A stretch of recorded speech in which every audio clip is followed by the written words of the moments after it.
News కు స్వాగతం. ముందుగా హెడ్లైన్స్.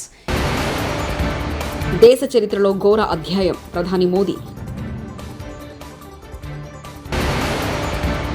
సొంత నియోజకవర్గంలో మరో హామీకి నారా లోకేష్ శ్రీకారం. ఎమ్మెల్సీ విజయశాంతి దంపతులకు బెదిరింపులు. శ్రీశైలంలో భక్తుల రద్దీ, మల్లన్న దర్శనానికి 5 గంటల సమయం.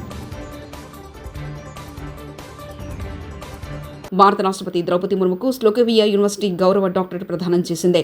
రాష్ట్రపతి ముర్ము స్లోవేకియాలో పర్యటిస్తుండగా కాన్స్టంటైన్ ది ఫిలాసఫర్ వర్సిటీ ముర్ముకు గౌరవ డాక్టరేట్ అందజేసింది. యూనివర్సిటీ సైంటిఫిక్ కౌన్సిల్ ఈ పురస్కారాన్ని ఆమెకు అందజేసింది.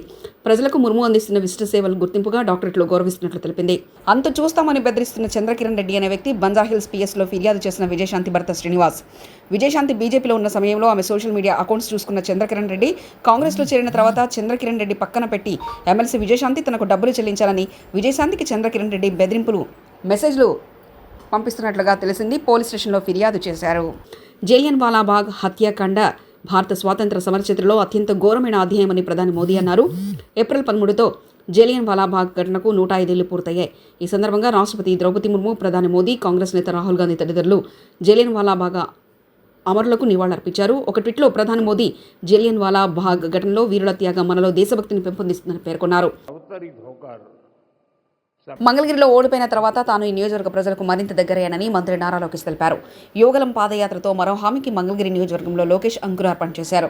మంగళగిరి నియోజకవర్గం చిన్న కాకానిలో 100 పడకల ఆసుపత్రికి మంత్రి నారా లోకేష్ ఇవాళ ఆదివారం భూమి పూజ చేశారు. చిన్న కాకాని వద్ద 7.35 ఎకరాల్లో 52.20 కోట్ల వ్యయంతో ఆసుపత్రి నిర్మాణం జరగనుంది. దేశంలోనే అత్యున్నత ఆసుపత్రిగా నిర్మాణం చేయనున్నారు.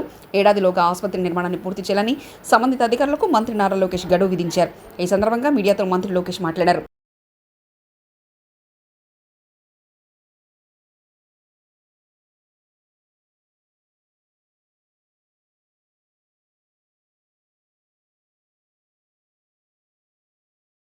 జరిగింది.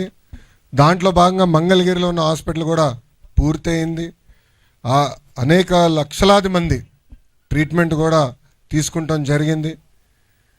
నేను ఎప్పుడైతే మంగళగిరి అభ్యర్థిగా వచ్చానో ప్రజలందరూ పదే పదే నన్ను ఒక విషయం కోరారు. ఈ 30 పడకల హాస్పిటల్ని ఏకంగా 100 పడకల హాస్పిటల్ చేయాలని వాళ్ళు కోరటం జరిగింది. ప్రత్యేకంగా వేదికమైన ఉన్న ఏదైతే హాస్పిటల్ కోసం పోరాడి సాధించుకున్న కమిటీ సభ్యులు కూడా నన్ను కలిసి ఇప్పుడున్న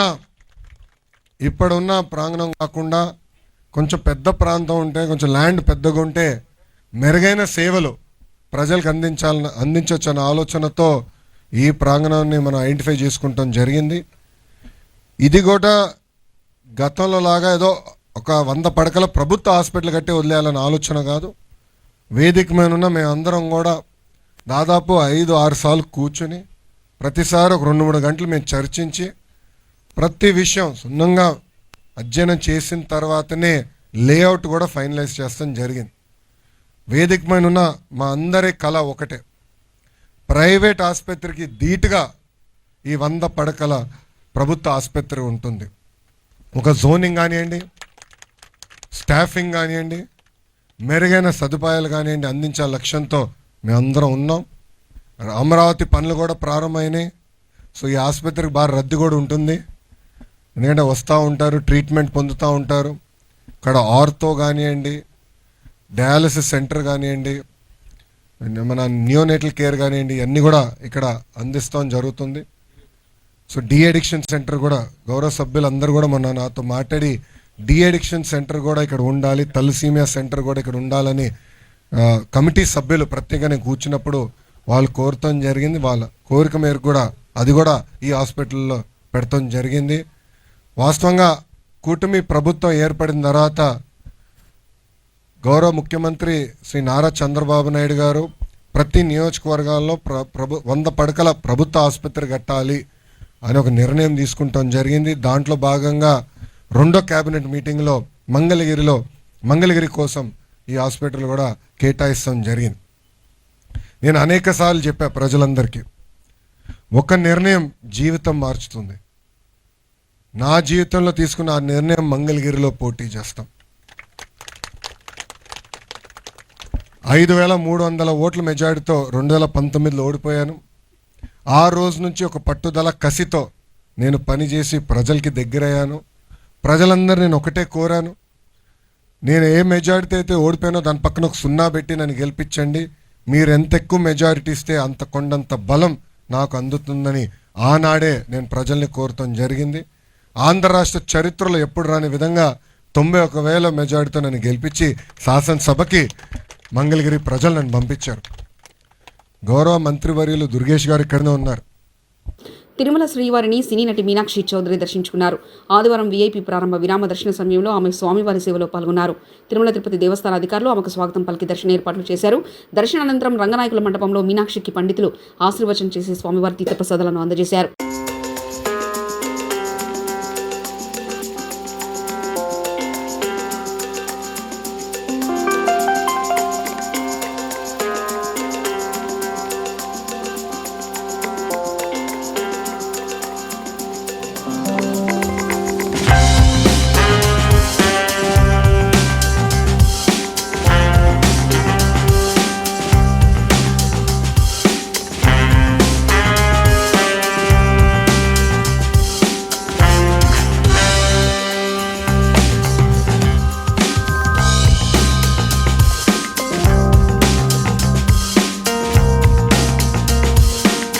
శ్రీశైలం బ్రహ్మరాంబ మల్లికార్జున స్వామి ఆలయంలో భక్తులతో కిటకిటలాడుతుంది.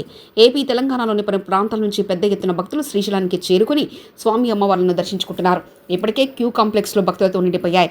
సర్వదర్శనానికి 5 గంటల సమయం పడుతుంది. క్యూ లైన్లో వేచి ఉన్న భక్తులకు మజ్జిగ, మంచినీరు, చిన్నారులకు పాలు, బిస్కెట్లు పంపిణీ చేస్తున్నారు.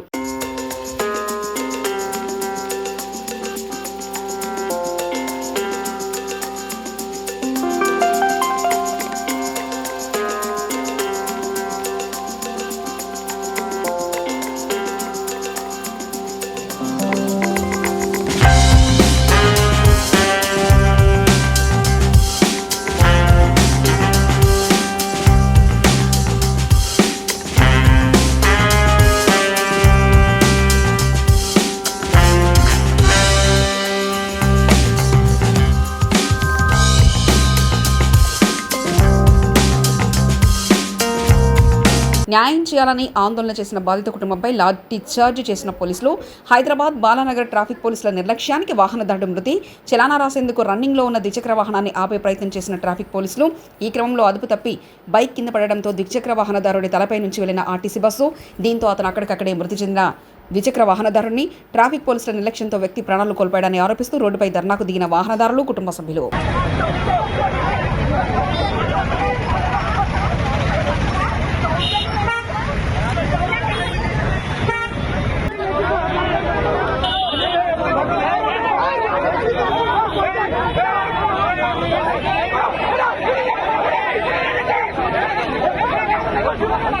సంగారెడ్డి జిల్లా జహీరాబాద్ నియోజకవర్గంలో గ్రామాన వాడవాడల శనివారం నాడు హనుమాన్ జయంతి ఉత్సవాలను ఘనంగా నిర్వహించారు. జహీరాబాద్ పట్టణం శాంతినగర్ కాలనీలో గల హనుమాన్ దేవాలయంలో అభిషేకం నిర్వహించారు. హనుమాన్ ఆలయం నుండి శాంతినగర్ కాలనీలో వివిధ రహదారుల గుండా బసవేశ్వర, సంతోషమాత ఆలయాల ద్వారా ప్రభాత్ భేరీ యాత్ర నిర్వహించారు. అనంతరం హనుమాన్ డోలాయన కార్యక్రమం నిర్వహించారు. సాయంత్రం పల్లకి సేవ యాత్రను శాంతినగర్ కాలనీలో రహదారుల గుండా నిర్వహించారు. ఈ సందర్భంగా హనుమాన్ దేవాలయంలో హారతి, భగవద్గీత శ్లోక పఠనం, భజనలు, భక్తి గీత ఆలపన నిర్వహించారు. హనుమాన్ జయంతి ఉత్సవాలను పురస్కరించుకొని జహీరాబాద్ పట్టణంలో వివిధ ప్రాంతాల నుండి భక్తులు సందర్శించి దైవ దర్శనాలు చేసుకున్నారు.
మహాత్మా జ్యోతిబా పూలే 198వ జయంతి సందర్భంగా పూలే గారి విగ్రహ నిర్వహణ కమిటీ సభ్యులు Umamaheswara Rao master, doctor Lenin Ganesh గార్ల ఆధ్వర్యంలో చింతలపూడిలో అన్ని రాజకీయ పార్టీలను ఆహ్వానించడంతో జయంతి కార్యక్రమంలో తెలుగుదేశం పార్టీ తరఫున నియోజకవర్గ శాసనసభ్యులు సొంగా రోషన్ కుమార్ గారి ఆదేశాల మేరకు మహాత్మా జ్యోతిబా పూలే విగ్రహానికి, సావిత్రిబాయి పూలే విగ్రహానికి పూలమాలలు వేసి ఘనంగా నివాళులర్పించారు. ఐటీడీపీ చింతలపూడి నియోజకవర్గ ఉపాధ్యక్షులు బోడా అనీష్ కుమార్ నివాళులర్పించిన వారిలో ఉన్నారు. మరింత ఘనంగా జరుపుకోవడానికి ముందుకు వెళ్దామని కోరుతా ఉన్నాను. ముఖ్యంగా మన జ్యోతిబా పూలే గారు, సావిత్రిబాయి పూలే గారు ఇద్దరు దంపతులు కూడా అణగారిన నిమ్న వర్గాల జాతుల కోసం ఎంతో కష్టపడినటువంటి వ్యక్తులు. ఆ రోజుల్లో చదువుకోలేనటువంటి పరిస్థితుల్లో సావిత్రిబాయి పూలే గారు ఒక చీర ఒంటికి కట్టుకొని మరో చీర మన సంచిలో పెట్టుకొని వెళ్తూ ఉంటే కొంతమంది ఆవిడ మీద నీళ్లు జల్లిపోయి అలాంటి అవమానాలన్నింటినీ కూడా ఎదుర్కొని ఆవిడ నిమ్న జాతుల కోసం వారికి విజ్ఞానం అందచేయాలనే ఉద్దేశంతో పాటుపడినటువంటి అణగారిన వర్గాల కోసం పోరాడినటువంటి మహోన్నతమైనటువంటి వ్యక్తి. అదేవిధంగా మనందరం కూడా ఈ సభావేదికగా నేను ఒకటే విజ్ఞప్తి చేస్తా ఉన్నా, కేంద్ర ప్రభుత్వానికి, రాష్ట్ర ప్రభుత్వానికి మన మహాత్మా జ్యోతిబా పూలే గారికి భారతరత్న ఇవ్వాలని, ఆయనకు భారతరత్న ఇస్తేనే ఆయన చేసినటువంటి సేవా కార్యక్రమానికి సమున్నత మనం స్థానం కల్పించినటువంటి జరుగుతుంది. కాబట్టి ప్రతి ఒక్కరూ అందుకు అనుగుణంగా మనం ముందుకు వెళ్ళాలని ఈ అవకాశం ఇచ్చిన నాయకులందరికీ, కుటుంబ సభ్యులు. దేశ చరిత్రలో ఘోర అధ్యాయం, ప్రధాని మోదీ.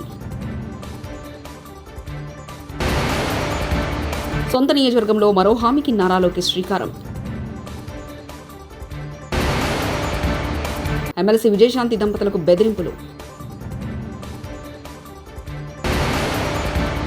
శ్రీశైలంలో భక్తుల రద్దీ, మల్లన్న దర్శనానికి 5 గంటల సమయం. ఇవి బులెటిన్ విశేషాలు.